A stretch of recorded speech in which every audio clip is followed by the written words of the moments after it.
Nih, kebayang kan pas orang mau ngelayat kan? Kok gue ngelayatnya jadi di teras rumah orang?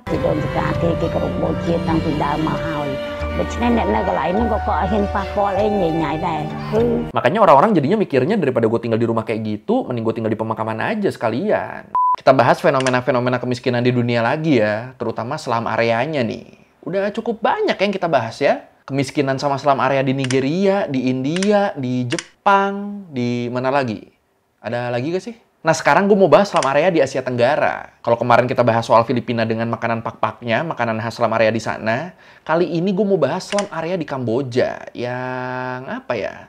Ya dianggap slum area paling horor lah, paling serem nih. Ya gimana nggak serem, pemukiman kumuh ini nih lokasinya di pemakaman, jir. Mereka nempatin kuburan-kuburan di sana. Ini apa saking nggak adanya lahan murah di sana ya, sampai lahan buat orang meninggal malah dipakai sama yang masih hidup.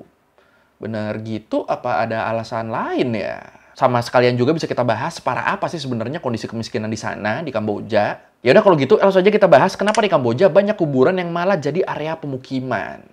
Di Learning by Googling.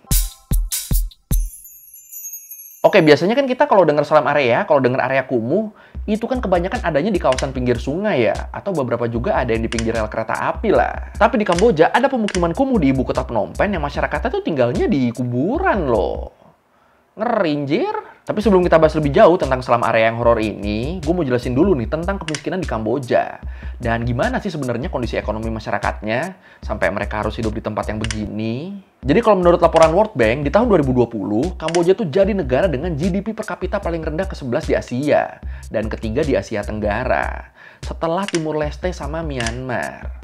Jadi paling rendahnya Timur Leste, Myanmar, abis itu Kamboja tuh. Dan selama beberapa dekade, Kamboja ini emang berjuang banget buat ningkatin ekonomi negaranya. Dan bisa dibilang ini cukup berhasil loh. Kalau menurut UNDP, United Nations Development Program, dibilang selama beberapa tahun terakhir, ekonomi Kamboja tuh sebenarnya meningkat terus loh. Dan angka kemiskinan mereka juga makin berkurang. Lu lihat aja nih, sebelumnya di tahun 2014, sebanyak 36,7% penduduk Kamboja tuh ada di bawah garis kemiskinan nasional.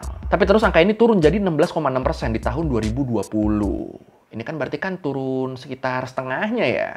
Dan dari 16,6% orang miskin yang ada di Kamboja ini, kalau menurut Cambodia Expats Online, disebut ada sekitar 25.000 keluarga yang tinggal di 277 wilayah pemukiman miskin yang ada di Phnom Penh. Kebanyakan mereka tuh tinggalnya di rumah-rumah panggung gitu, yang lokasinya tuh bisa di pinggir sungai, di samping rel kereta, bahkan bisa di tempat-tempat yang terasa nggak wajar lah. Kayak di atas rawa, di atas kanal limbah, bahkan sampai di kawasan pemakaman Smorsan. Nah, ini yang terakhir ini nih.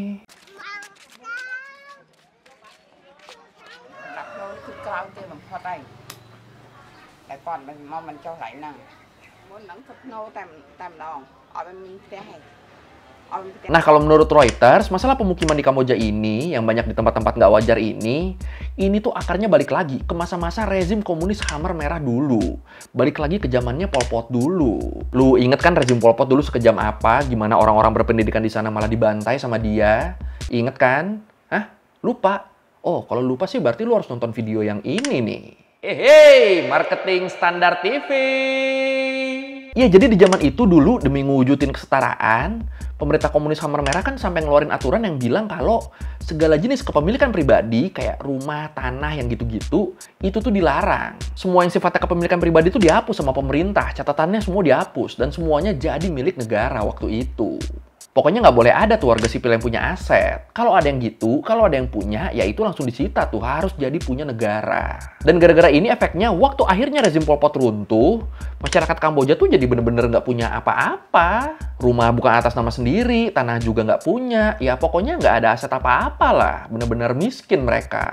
Dan akhirnya dari situ banyak dari mereka yang nyari tempat tinggal seadanya aja udah buat ditinggalin. Bodoh amat lokasinya di mana, yang penting gue bisa ngediriin rumah di situ.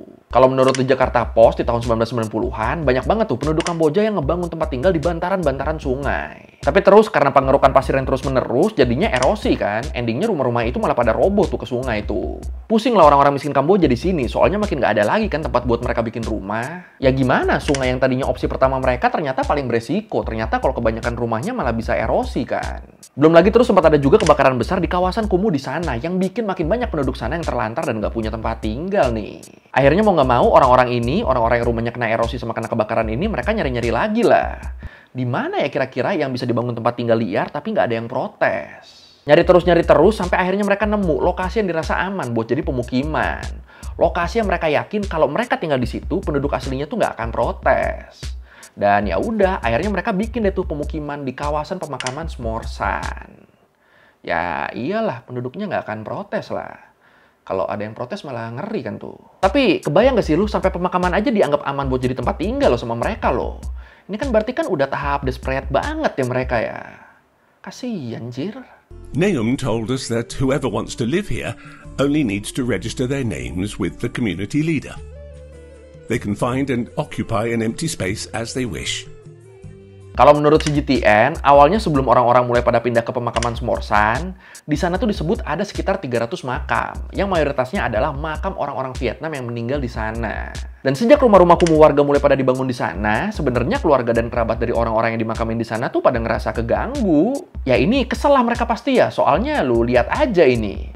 Tuh, ngebangun rumahnya tuh bener-bener di area makamnya loh, di tengah-tengahnya loh, bukan di sampingnya atau di sekitarnya gitu. Ini kebayang kan pas orang mau ngelayat kan, kok gue ngelayatnya jadi di teras rumah orang, kok ini di atas kuburan bokap gue jadi ada jemuran orang. Ini kan pasti kesel ya. Kesel kan, mereka pasti kesel kan? Ya kesel tapi juga nggak bisa ngebubarin mereka. Soalnya pemukiman ini udah terlanjur permanen di sana. Dan akhirnya gara-gara ini jadi pada ngalah tuh jenazahnya tuh. Jadi jenazahnya yang banyak dipindahin ke tempat lain. Anjir, udah almarhum loh, masih harus ngalah sama yang hidup. Tetap nggak bisa, nggak bisa tenang istirahatnya ya. Anjir, kasihan tapi lucu anjir. Aduh, maaf, aduh.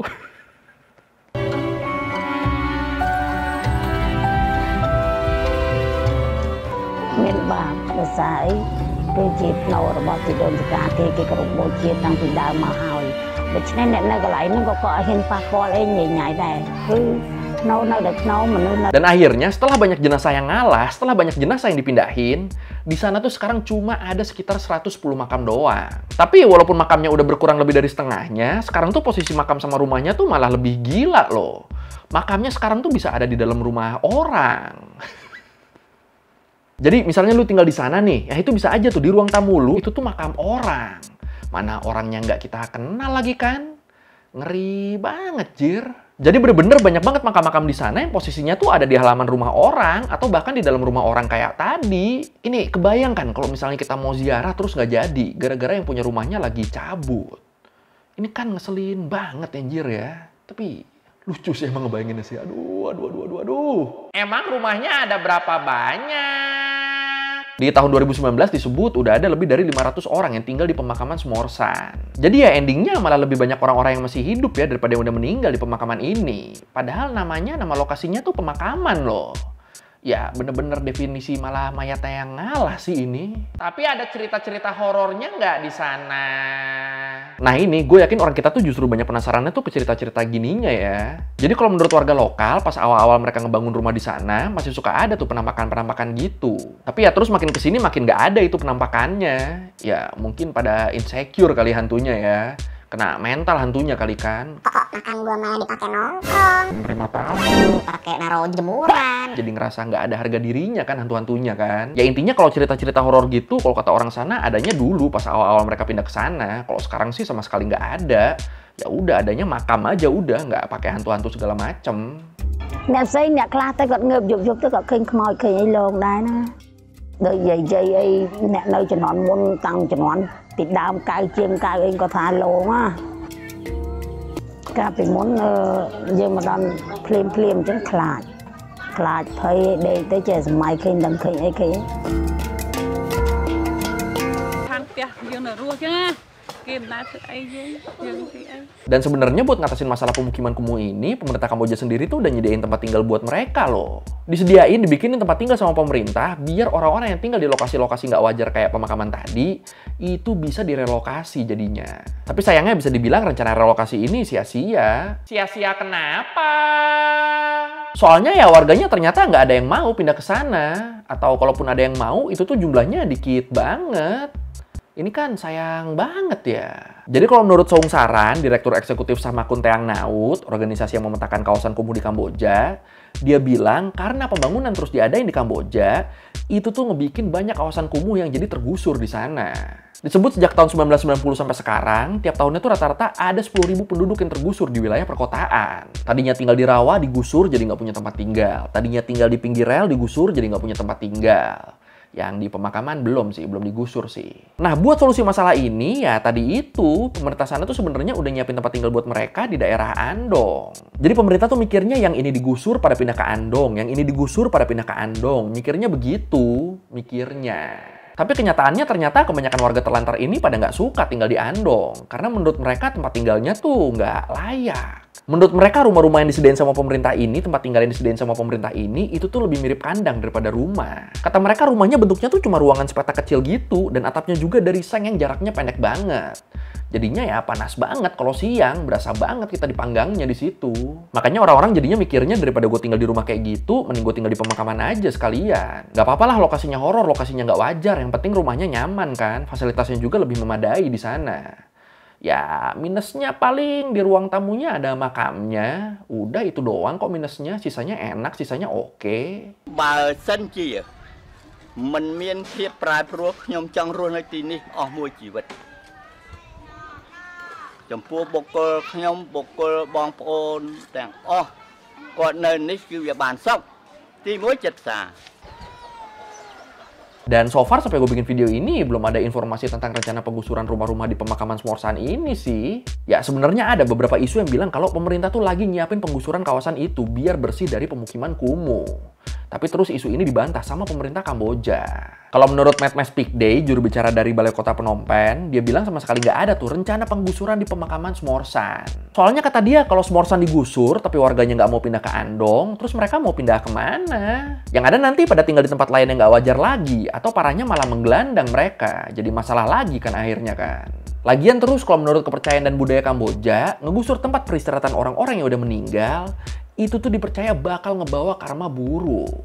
Dipercaya bakal, ya kalau di sini pamali kali ya. Nggak usah ngegusur deh, ngelakuin kejahatan kecil di area pemakaman aja dipercaya bakal ngebawa karma buruk. Apalagi ngegusur coba. Dan gara-gara ini makanya jadinya penduduk pemakaman Smorsan tuh ngerasa aman dan tenang-tenang aja mereka. Karena mereka tahu nggak bakal ada yang berani macam-macam sama tempat tinggal mereka. Kita tinggal di pemakaman nih, nggak mungkin ada yang berani maling. Kita tinggal di pemakaman nih, nggak mungkin ada yang berani ngegusur kita. Ngerasa jadi begitu tuh. Makanya akhirnya selama 20 tahun pemukiman di kawasan Smorsan ini berdiri, sama sekali nggak ada tuh kejahatan yang gimana-gimana gitu di sana.